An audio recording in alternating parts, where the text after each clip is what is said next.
여러분 오늘도 잘 견디고 계십니까? 김명준의 뉴스파이터입니다.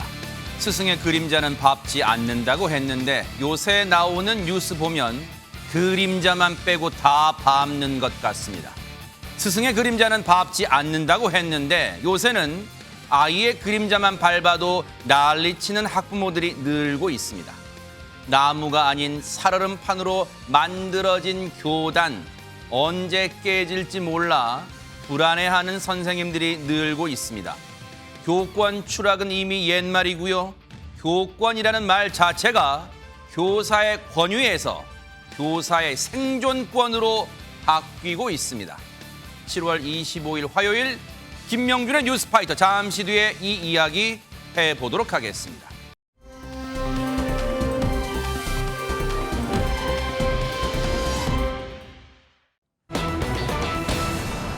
이거 보면요, 진짜 요즘 범죄 수법이 갈수록 진짜 안 좋은 의미로 진화하는 것 같아요. 진짜 이담 아나운서. 네, 경기도 의정부에서 있었던 일인데요. 누군가 쓱 올리면 쏙 들어가는 아주 환상의 호흡을 보여주고 있습니다. 어허. 영상으로 함께 보시겠습니다. 무슨 일일까요, 네?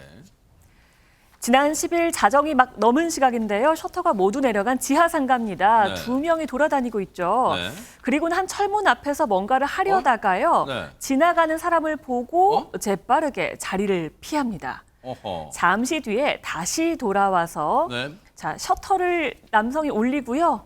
그 옆에 있는 여성이 그냥 쏙 안으로 들어갑니다. 얼씨구? 이 여성이 들어간 곳은요, 휴대전화 판매점입니다. 어머. 가게를 이곳저곳 뒤지면서 휴대전화와 백화점 상품권을 훔칩니다. 밖에서 기다리고 있던 남성은요, 물건이 담긴 가방을 건네받고 셔터를 열어서 다시 여성이 나오도록 돕고요. 허허? 두 사람은 이 가방을 갖고 이내 유유히 사라졌다고 합니다. 어머. 아주 그냥 척하면 척하고 척하면 척하고 무슨 놈의 호흡이 이런 것도 있어요. 진짜 이런 안 좋은 호흡이 있어요, 진짜. 김현주 평론가님. 그래서 찰떡 호흡을 이럴 때 발휘하는 것은 글쎄 뭐라고 해야 될까요? 그러니까요. 해당 사건은 지난 10일 자정쯤에 경기도 의정부시 한 지하상가 내 휴대폰 매장에서 발생을 했습니다. 어허.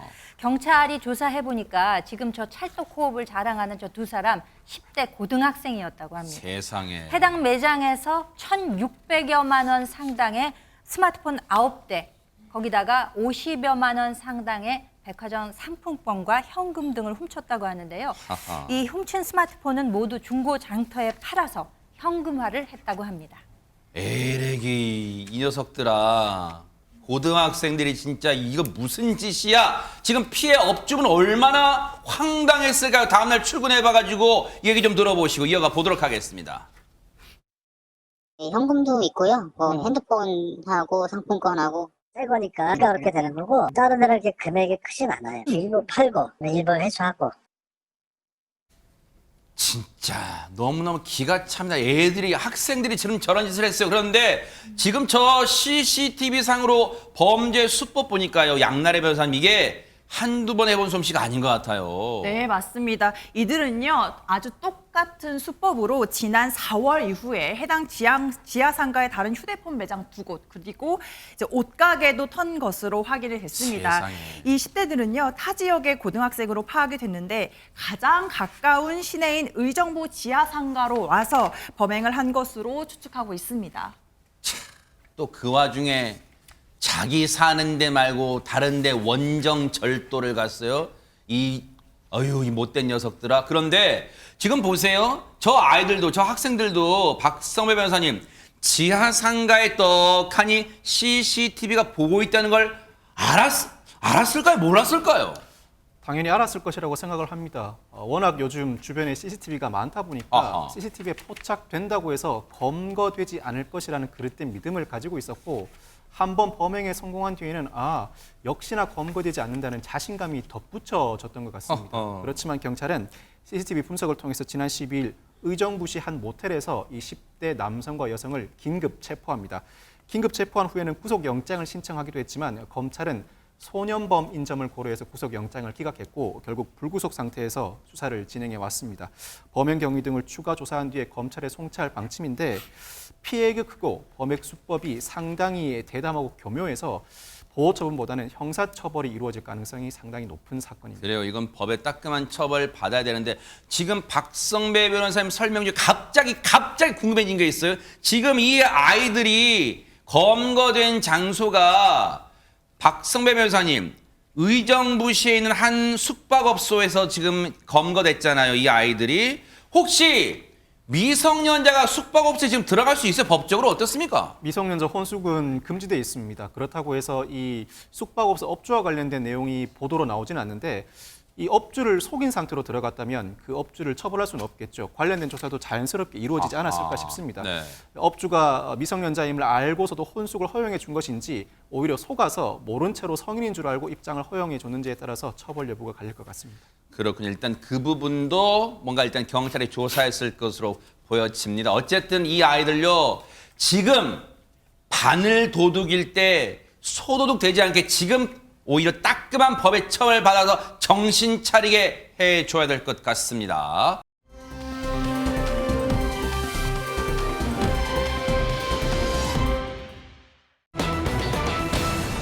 요즘요, 아마 시청자분도 그런 말씀 많이 들으셨을 거예요. 주변에 이런 말 많이 들리죠. 요즘 왜 이렇게 세상이 흉흉해졌어? 김현주 평론가님. 그러게 말입니다.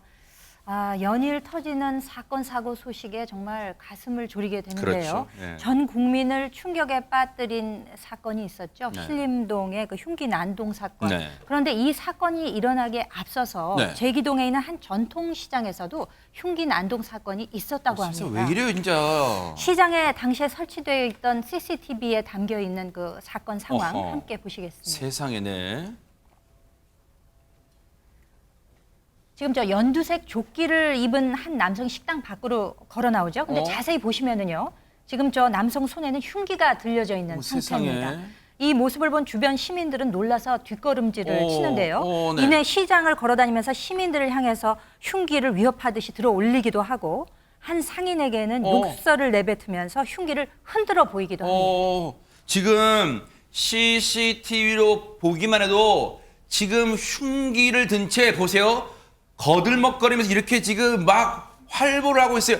보기만 해도 위협감을 느꼈을 거 아니에요. 저곳에 계신 시민분들이 이담 아나운서. 그러니까요. 그래서 빠르게 신고를 했나 봅니다. 신고를 받은 경찰관들 역시 신속하게 현장에 도착했다고 하는데요. 네. 이후의 상황은 어땠는지 영상으로 함께 또 보시겠습니다. 아하, 네. 신고를 받고 출동한 경찰관들이 급하게 발걸음을 옮깁니다. 남성은요, 여전히 저렇게 흉기를 휘두르면서 세상에. 시장 안을 배회하고 있는데요. 네. 이때 남성을 발견한 경찰 뒤에서 빠르게 달려와서 3단봉으로 흉기 있는 손을 내리칩니다. 아하. 흉기가 떨어졌고요. 네. 다른 경찰관이 저렇게 순식간에 몸을 던져서 남성을 제압합니다. 네. 이 남성 이렇게 현장에서 체포되면서 흉기 난동극은 막을 내렸습니다. 흉기를 손에 들고 저렇게 활보하고 다녀가지고 보세요. 완전히 위압감을 주잖아요. 많은 이 장보러 오신 분들이 소스라치게 놀랐을 거 아니에요. 그런데 진짜 검거 과정에서 저 남성이 흉기를 들고 있었기 때문에 양날의 변호사님 검거 과정에서 혹시 경찰분이 다칠까 봐 걱정도 됐던 순간이란 말이에요. 네, 맞습니다. 영상에서는 명확히 보이지 않는데요. 그 흉기 길이가요, 무려 39cm나 됐다고 세상에. 합니다. 그걸 단순히 들고 있기만 해도 굉장히 무서웠을 텐데 그렇죠. 시민을 향해서 들고 흔들고 위협적인 모습을 여러 차례 부렸습니다. 그런데 신고하고 나서 바로 이제 경찰관분들이 오셨는데요. 네. 뒤에서 다가가서 손을 내리쳐가지고 흉기를 떨어뜨리게 한 다음에 바로 제압에 성공했습니다.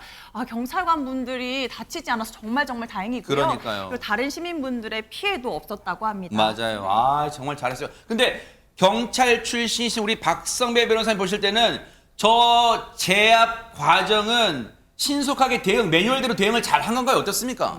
제가 보기에는 특별히 매뉴얼에 어긋난 행위는 없어 보입니다. 아하. 오히려 제3자가 볼 때는 다소 무리한 진압이 아닌가라고 평가할 수 있을 정도로 상당히 신속하게 완력을 적절하게 행사한 것 같습니다. 무엇보다도 흉기를 들고 있는 손을 적절하게 쳐낸 뒤에 더 이상의 불상사가 생기지 않도록, 즉 검거하는 이도 더 이상 다치지 않도록 동시에 여러 사람이 몰려가서 제압하는 형태는 매뉴얼에 부합하는 형태라고 평가할 수 있습니다. 그렇군요.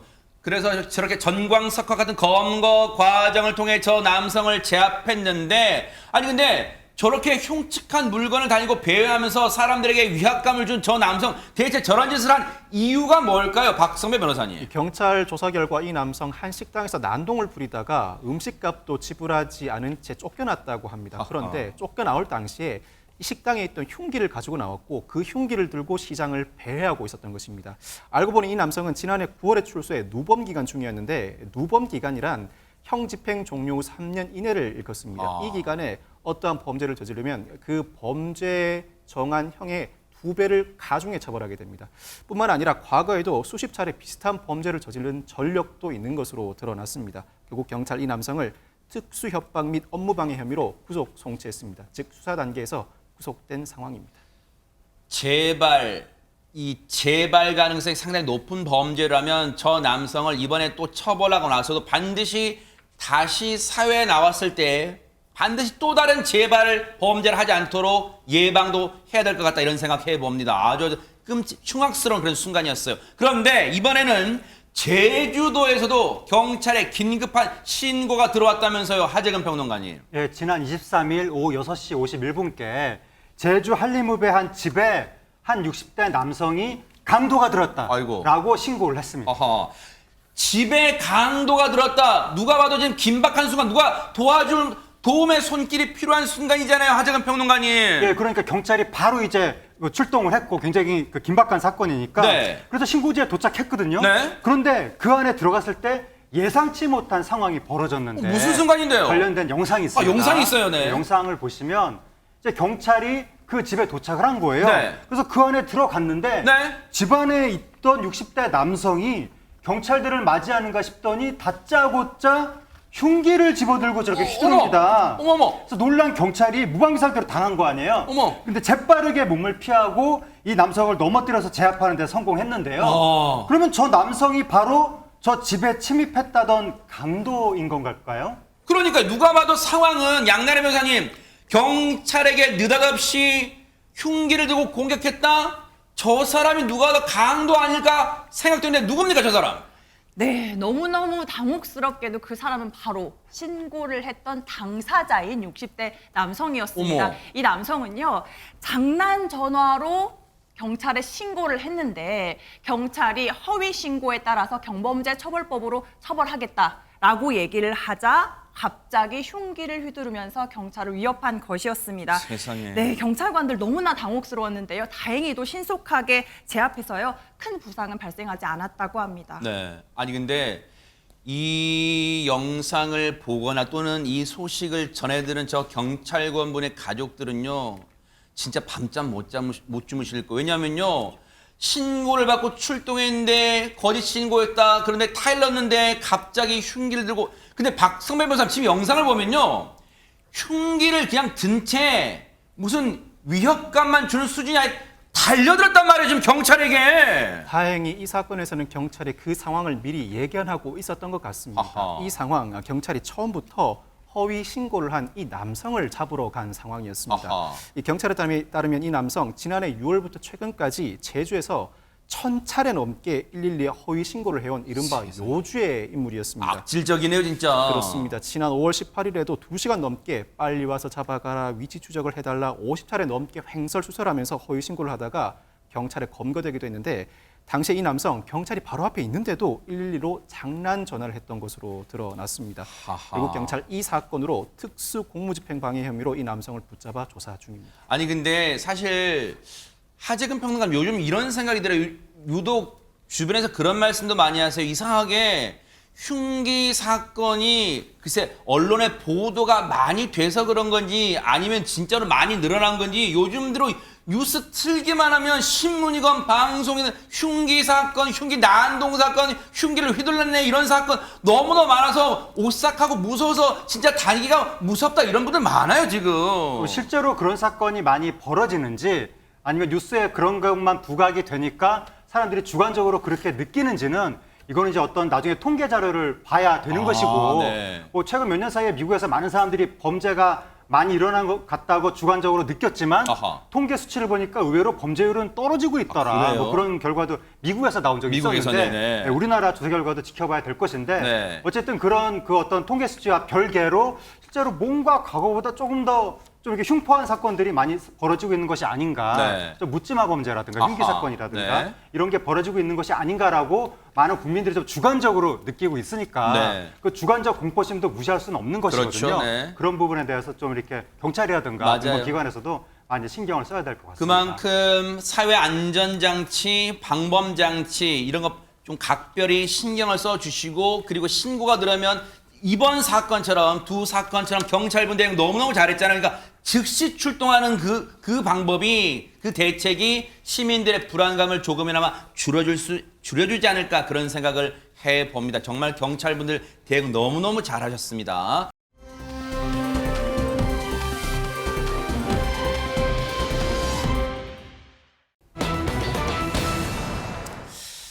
자, 분위기 바꿔보도록 하겠습니다. 요 며칠 아마 여러분들도 방송이든 신문이든 이 뉴스 보도를 통해서 이런 단어 많이 들어보셨을 거예요. 교권 침해, 교권, 학부모, 선생님, 아이들 등등등 이런 단어들을 많이 들어보셨을 거예요. 이담 아나운서. 네, 최근에 서울 서초구의 한 초등학교 신규 교사의 사망으로 교권 침해에 대해서 이제 공분이 일고 있습니다.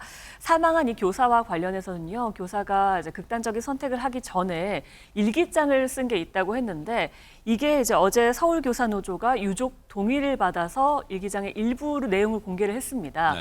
이 내용을 보면요, 일단 7월 3일에 쓰여진 일기장인데 교사가 극단적인 선택을 하기 2주 전쯤의 내용입니다.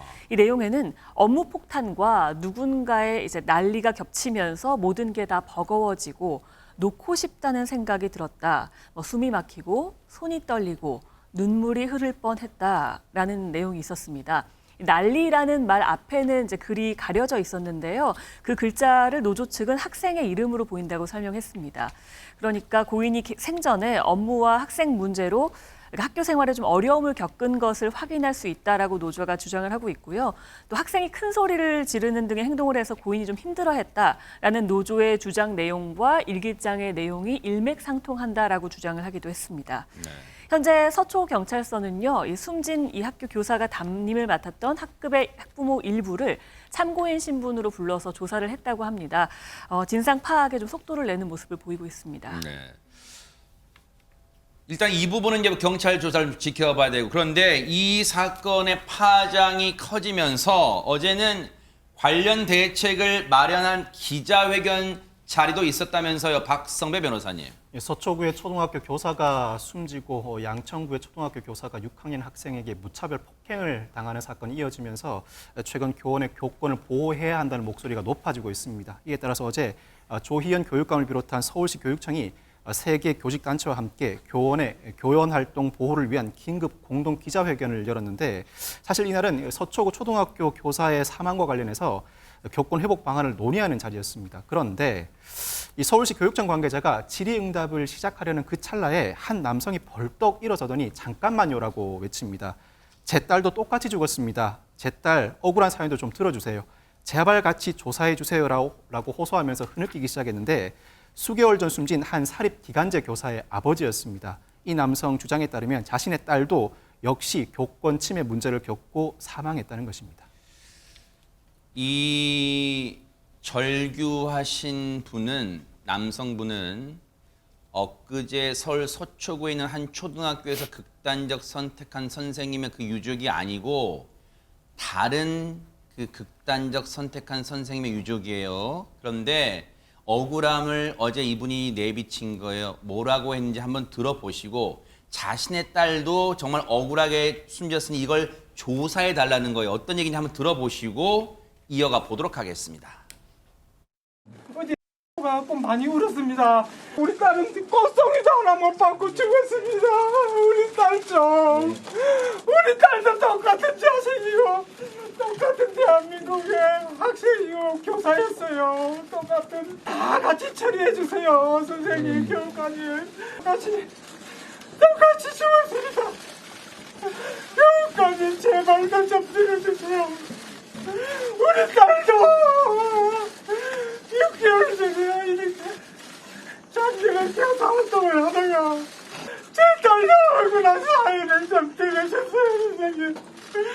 이번 대책에 제 딸도 같이 이어서 같이 조사해 주세요, 선생님.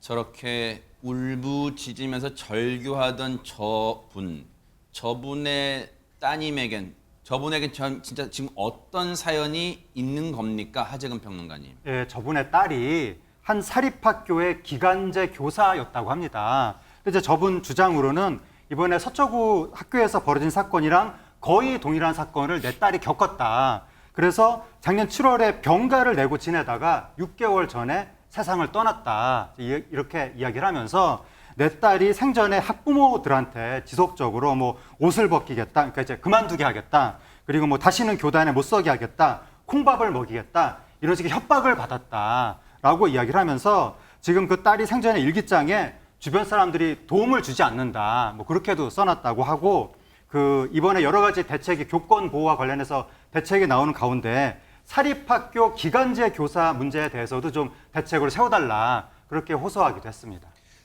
물론 지금 저분의 말씀만으로는 이게 구체적으로 이 안타깝게 목숨을 끊은 이 따님이 어떤 일을 겪었는가를 저희가 단언할 수는 없겠지만 일단은 저 분의 지금 얘기는 억울하게 지금 따님이 죽었다는 거예요. 목숨을 잃었다. 지금 그 얘기를 호소하는 거. 그래서 이번에 차제에 뭔가 진상조사를 할 때 서울 서초구에 있는 한 초등학교 진상조사를 할 때 자신의 딸 사례도 같이 넣어서 조사를 해달라 이렇게 절규하고 호소하고 있는 겁니다. 그런데 김현주 평론가님 사실 저 얘기를 저 자리에서 꺼내기는 쉽지 않았을 거란 말이에요. 저분이. 그렇죠.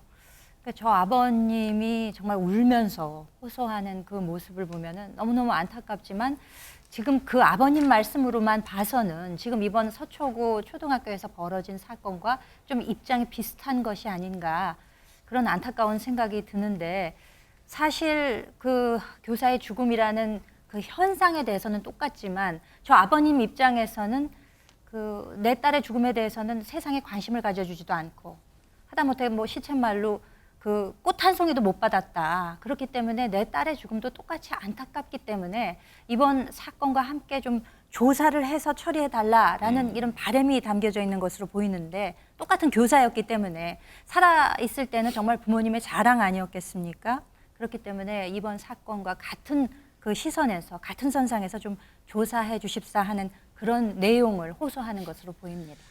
아마 미루어 짐작컨대 자신의 그 따님이 기간제 교사였다. 그리고 죽음 이후 꽃 한 송이 그 근조환 같은 꽃 한 송이도 못 받아봤다. 이런 점을 강조하시는 거 보니까 억울함도 있지만 지금 이 사건처럼 언론이 주목하지도 않았다. 아마 그런 것도 지금 애둘러 너무 억울하고 서운하고 그러니 함께 조사해달라 이런 말씀을 하시는 걸로 미루어 짐작이 됩니다. 그런데 사실 지금 이번 서초구에 있는 한 초등학교 이 교사의 죽음, 극단적 선택 이후에 이 사건 이후에 지금 각지에서 교권이 지금 추락한 현실에 대해서 뭔가 지금 막 울분의 목소리가 터져 나오고 있다면서요, 양나래 변호사님. 네, 맞습니다. 그래서 교원단체인 전국초등교사 노동조합은요, 최근에 설문조사를 실시했습니다. 네. 교권 침해 실태에 관련한 것이었는데요.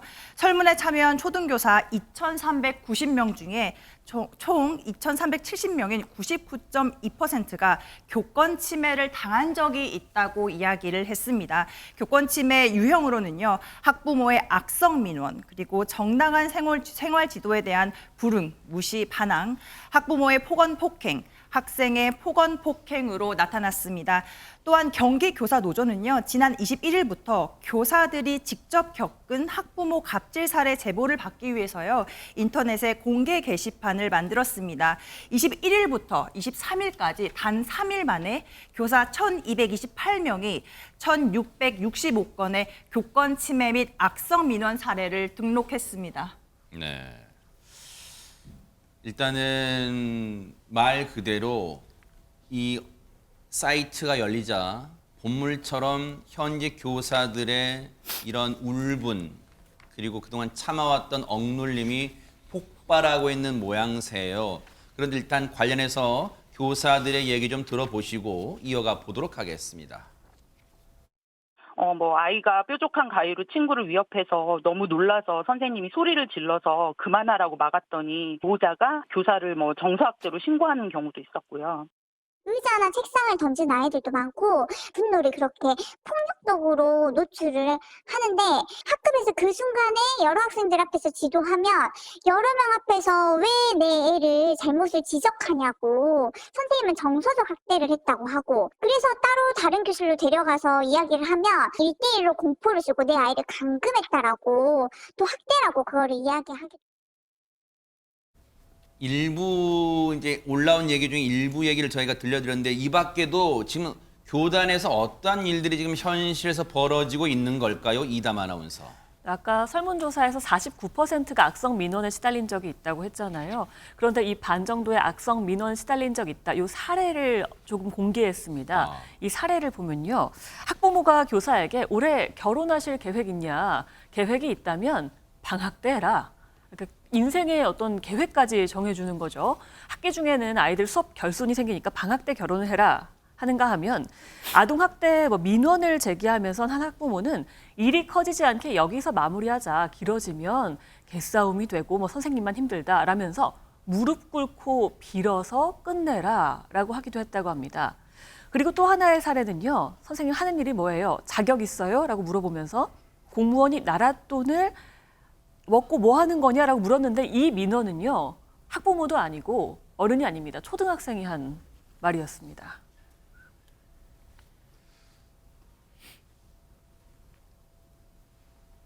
겪은 사례로 올라온 글들입니다. 현실에 일어나고 있다는 얘기죠. 그런데 이제 김현주 평론가는 저희가 이제 여기서 신중해야 될 게 물론 이런 일이 일어나지 않는다는 게 아닙니다. 근데 지금 선생님들의 목소리는 저희가 이제 들려드리기도 하고 올라온 글들을 소개도 해드렸어요. 그런데 마치 이렇게 되면은 전국의 거의 대부분의 학부모님들이 다 학교에서 선생님들에게 이런 행동을 하나 이런 대접을 하는 선생님들을 그렇게 오인도 될 수 있기 때문에 이건 굉장히 신중하게 좀 접근이 될 필요가 있다 이렇게 좀 보여집니다. 좀 큰 시각에서 볼 필요가 있지 않나 싶습니다. 이를테면 저희가 어렸을 때는 군사부 일체 이런 개념으로 정말 교사가 굉장히 권위적으로 존중을 받던 그런 시기였는데 세월이 흐르다 보면서 학생의 인권이 강조되는 방향으로 오다 보니까 이게 어느 순간 이제 균형추가 좀 깨진 것 같아요. 그래서 지금 서초구에서 일어난 그 교사의 사망 사건이라든가 그리고 최근 들어서 초등학생들이 그 선생님께 폭행을 가하는 이런 사건들 굉장히 뉴스에 많이 나오고 있지 않습니까? 이게 과거에는 상상 못할 일들이 지금 벌어지고 있기 때문에 이 학교 사회라는 커뮤니티는 그 구성원이 학생과 교사도 있습니다만 학부모도 있거든요. 학생의 인권이 있다면 교권도 분명히 존재하는 것입니다. 그렇기 때문에 그 균형추를 맞춰주는 노력이 필요할 것이고 무엇보다 이제 정치권에서 지금 학생인권 조례 등 관련해서 또 아동학대법의 여러 가지 조항들 이런 것들을 좀 이제 바꿔야 되는 필요성, 그러니까 제도적 법적 뒷받침을 이야기하고 있습니다만 지금 정치권을 보면은 굉장히 정쟁만 하고 있잖아요. 진짜 해야 될 일에 신경을 못 쓰고 열정을 못 쓰다 보니까 이런 일들이 벌어지고 나서야 뒤늦게 사후 약방문식으로 지금 일들을 하고 있기 때문에 이런 균형 맞추기 또 여기에다가 법적 제도적 뒷받침을 할 일이 있다면 그를 빨리 앞장서서 좀 하는 그런 신속한 조치가 필요하지 않을까 싶습니다. 이런 생각을 감히 해봅니다. 사실 저도 자식이 있습니다만 선생님한테 무조건 선생님의 무슨 횡포를 견디고 참으라는 게 아닙니다. 다만 내 자식만 귀하다는 생각에서 좀 벗어나야 되지 않을까요? 그러지 않고서는 우리가 그럴 바에 스승의 날 없어져야죠. 스승의 은혜란 노래가 왜 부릅니까? 그러면 정말로 냉철하게 전국의 우리 학부모님들도 가슴에 손을 얹고 나는 혹시 선생님한테 서운하게 해드린 거 없나? 나는 혹시 선생님한테 무례하게 하는 거 없나? 돌아보는 자세와 시간도 필요하지 않을까 이런 생각해봐요. 그래야만 우리가 정당하게 전국의 선생님들한테 정말로 올바르게 지도해 주세요라고 당당하게 요구할 수 있는 거 아닌가 이런 생각도 감히 해봅니다. 저도 학부모로서 말씀을 드려본 거예요.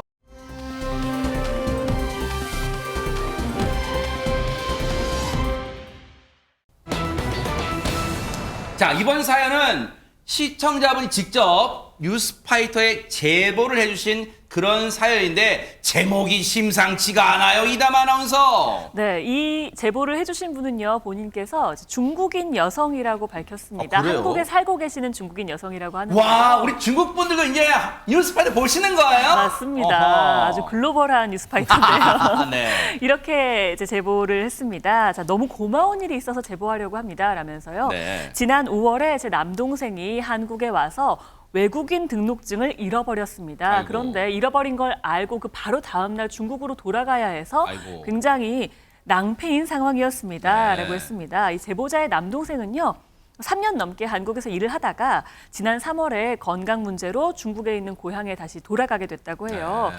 그런데 퇴직금이 나오는데 또 한 달 이상이 걸린다고 해서 퇴직금을 받으려고 지난 5월 23일에 다시 한국으로 들어왔습니다. 이게 아마 2박 3일 일정이었던 것 같아요. 네.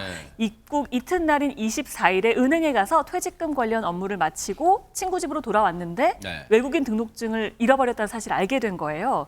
그래서 은행에 다시 가봤지만 찾지는 못했다고 해요. 근데 바로 다음 날이면 다시 중국으로 돌아가야 하는 아이고. 상황이라서 굉장히 당황했다고 합니다. 아니, 하재근 평론가님, 외국인 등록증이라는 게 정확히 어떤 의미일까요? 외국인한테는 신분증이나 다름없는 그래요? 외국인한테는 우리나라 이 주민등록증이 없잖아요. 그걸 대체할 수 있는 그런 중요한 어떤 그 표식인데 그러네요. 네, 그거를 잃어버렸으니까 굉장히 찜찜하죠. 불안하고. 네. 그런 상태에서 5월 24일 날 분실을 한 겁니다. 어머. 그다음에 5월 25일 날 찾을 수가 없으니까 그냥 그 외국인 등록증 찾는 거 포기하고 공항 가려고 출국하려고 그렇게 준비하고 있었는데 네. 문자 알림이 온 겁니다. 아하. 뭐냐면 그 현금이 입금이 됐다는 알림이 왔는데 1원. 예? 1원이 입금됐다는 알림이 온 거예요. 그러더니 조금 있다가 또 1원이 입금됐다는 알림이 또 온 겁니다. 네? 그래서 이게 뭐야 하고 보니까 입금자 명을 확인하고 네. 깜짝 놀랐습니다. 입금자 혹시 1원 입금한 사람 뭔가 장난친 거야? 왜 깜짝 놀랐을까요? 김현지 평론가님. 그러니까 사람 이름이 쓰여져 있었던 것이 아니라 메모가 적혀져 있었던 어허, 거예요. 1원씩 네. 2번 들어왔다 그랬잖아요. 네. 처음에는 신분증 찾으러 오세요라고 되어 있었고요. 두 번째는 모모은행 독산동 지점 이렇게 딱 돼 있었던 겁니다. 어허. 보시는 것처럼 네. 말이죠. 그러니까 그 은행에서 1원을 입금하면서 저런 메모를 어떻게 보면 문자 메시지 보내는 것처럼 보냈단 말이에요. 그러네요. 그러니까 왜 오라고 하지 하면서 이제 은행을 찾아갔더니 잃어버렸던 외국인 등록증을 건네주더라는 것입니다. 대박 사건. 그러니까 이제 은행에서 이제 외국인 등록증을 습득을 했는데 기존에 있던 그 자료에 있는 휴대전화로 연락을 취했더니 아까 그 동생이 그 이미 중국으로 건강 문제로 중국으로 입국하면서 그때 휴대전화를 아마 해지했던 모양이에요. 그러니까 휴대전화로는 연락이 안 되고 아하. 그러니까 은행 직원분들이 스스로 이렇게 아이디어를 짜내다 보니까 그러면 1원을 입금하면서 거기다 메모를 보내자 이렇게 해가지고 메모를 보냈더니 다행히 받으러 오셔가지고 신분증을 찾았다는 것입니다. 어머 세상에 관련해서요 제보해 주신 분 얘기 좀 들어보시고 이어가 보도록 하겠습니다. 공항 갈 시간이구나 이랬죠. 영상통화 오길래 얘가 왜 이 시간에 영상통화 할까 그랬죠. 근데 누나 신분증 찾았어 그러더라고. 어떻게 어디서 찾았어 그러니까 처음엔 뭐 이론이 뜨길래 대수롭지 않게 생각했대요. 그다음에 또 뜨길래 찬찬히 봤대요. 그러니까 글자가 있어가지고 인생이 너무 고마워가지고 인사 여러 번 하고 그러고 나왔다고 그러더라고요. 그게 없으면 출입국에 가서 다시 발급해야 되죠. 복잡하죠. 시간도 걸리고 또 일도 못하고. 진짜 다시 들어봐도 이 영화 같잖아요. 세상에 순간 그 은행분들이 어떻게 이런 아이돌 레스가 진짜 왜냐면 이분이요. 이 제보해 주신 분 동생분이 외국인 등록증 없이 아마 공항 갔어도 난처한 상황 됐을 거예요. 왜냐하면 신분증 없이 출국하기 만만치가 않잖아요. 정말 신경 쓰였을 것 같아요. 양나래 변호사님. 네, 맞습니다. 실제로도요, 기분 좀 찝찝하고 혹시라도 누가 습득을 했을 때 불법적으로 사용해서 금전적으로 손해가 생기지는 않을까 이런 걱정 때문에요. 너무도 발걸음이 무거웠는데 은행 직원분들 덕분에 한결 가벼운 마음으로 돌아갈 수 있게 되어서요. 너무도 감사한 마음에 제보를 하게 됐다고 말씀해 주셨습니다. 네. 제보자는요, 해당 은행 독산지점 직원분들께 진심으로 감사의 인사를 전하면서 이런 고마운 사연들로 더 살기 좋은 세상이 된 것 같다. 이런 말씀 또한 남겨주셨습니다. 대박 사건입니다. 정말로 너무 멋진 은행 직원분들이고요. 우리 제보를 해주신 한연미 선생님, 정말로 이 동생분 일 잘 풀려서 다행이고요. 또 이런 잘 풀린 김에 앞으로도 이 뉴스파이터 많이 사랑해 주시고 또 애청해 주시고 또 이런 제보 있으면 꼭 전해주시면 저희가 소중하게 전달해 드리도록 하겠습니다. 앞으로 좋은 일 많이 생기실 거예요.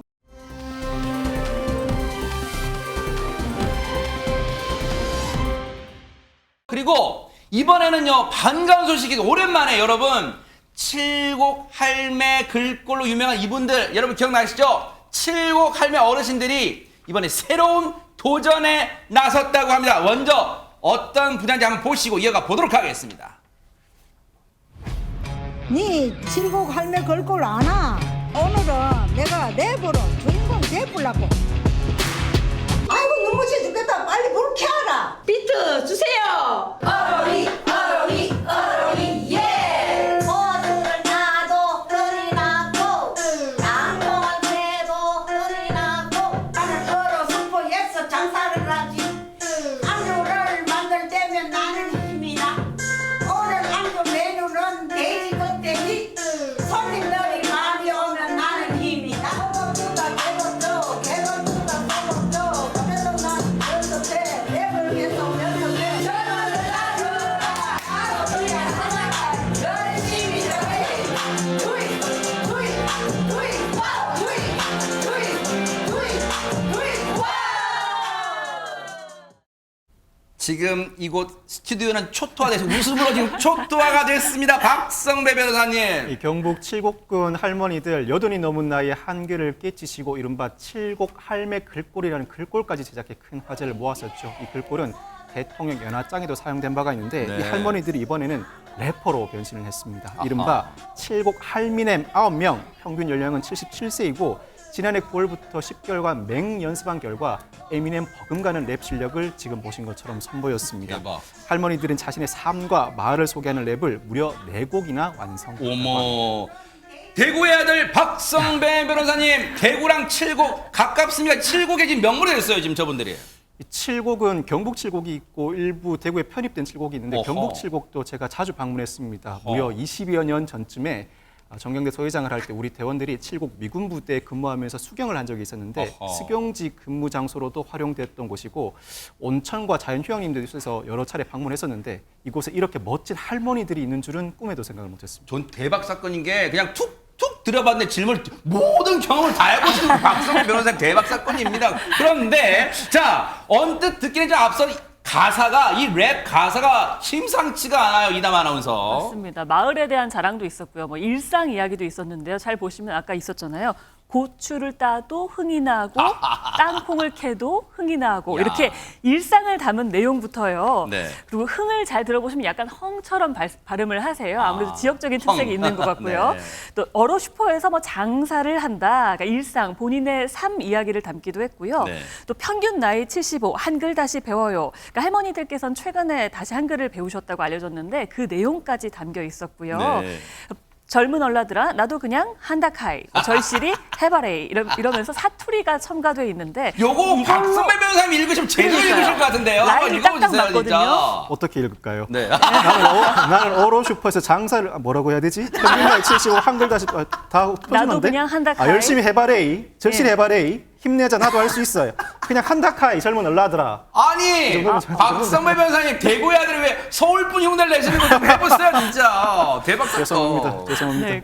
네. 이런 한다카이, 해바레이 이런 걸로 이제 라임도 맞췄고요. 마지막에 내용을 보면 희망을 담은 내용들도 있습니다. 네. 그러니까 젊은 얼라들아 나도 그냥 하니까 열심히 해봐라, 절실히 해봐라. 그리고 합창을 하시죠. 두잇 야. 이렇게 할 수 있다라는 내용을 담고 그래요. 있습니다. 아유 저 방송 끝나고 우리 박성배 변호사님 혼날 것 같아요. 너무 또 짓궂게 몰아쳤어요. 그런데 사실 이 랩을요 유튜브를 보면서 저 어르신들이 배우지는 않았을 거고 뭔가 지도교사가 계셨을까요? 스승이 있었습니다. 이 대구 출신의 힙합 뮤지션 래퍼 탐슨이라는 분이 오. 한 달에 5차례씩 어머. 마을회관을 찾아가가지고 할머니들께 직접 랩의 기본도 가르쳐 드리고 세상에. 이 가사를 래퍼들은 본인들이 저분인가 쓰잖아요. 봐요. 어머. 네. 네. 본인들이 쓰기 때문에 할머니들이 직접 가사를 쓰신 것을 그 라임을 맞춰서 랩을 만드는 거를 또 도와줬대요. 그리고 할머니들께 이제 한글 가르쳐 주셨던 그 성인 문예 강사 황인정 씨라고 계시는데 이분도 같이 랩도 배우고 힙합 춤도 배우고 같이 배우면서 또 도와드렸다고 합니다.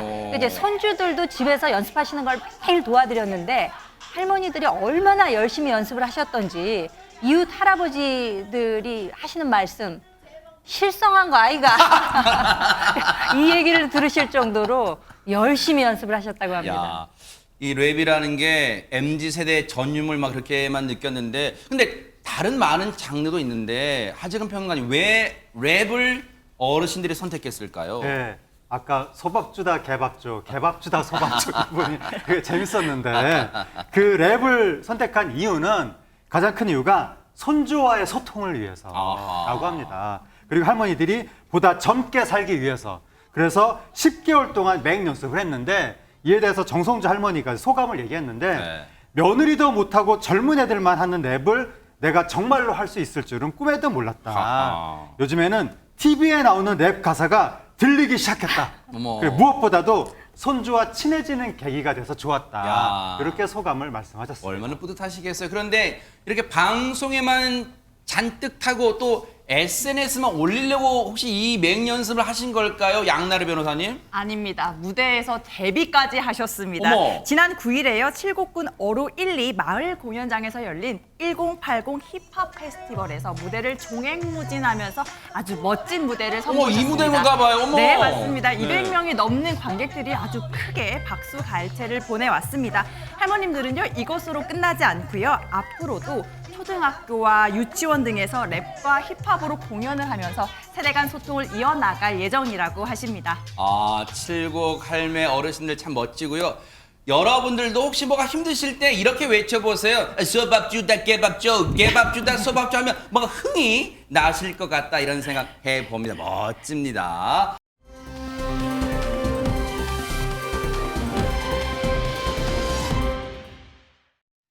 오늘의 클로징은요. 서울시 종로구에 사시는 최희진 님이 사진과 함께 제게 직접 보내주신 내용입니다. 읽어드릴게요.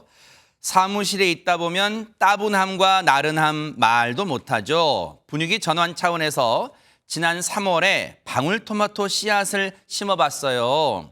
한참을 기다려도 미동도 하지 않아서 애를 태우더니 이달 들어서 무섭게 자라났네요. 몸도 마음도 바닥을 칠 때마다 알록달록 컬러풀 방울이들이, 방울이들이라고 표현하셨네요. 귀엽네요. 기특하게도 한가득 위로해 주네요. 꼭 뉴스파이터 같아요. 이렇게 보내주셨습니다. 최희진님, 미니 텃밭에서 보람과 결실을 맺으셨네요. 뉴스파이터도 그런 존재가 되도록 노력하겠습니다. 김명준의 뉴스파이터 마칩니다. 여기서 함께해 주신 여러분 고맙습니다. 보고 계십니까? 대박 사건. 네, 안녕하십니까? 김명준입니다. 여러분과 함께하는 뉴스파이터. 다양한 소식과 뉴스를 보고 싶으시면 화면 오른쪽을 꾹 눌러 구독해 주시길 바랍니다.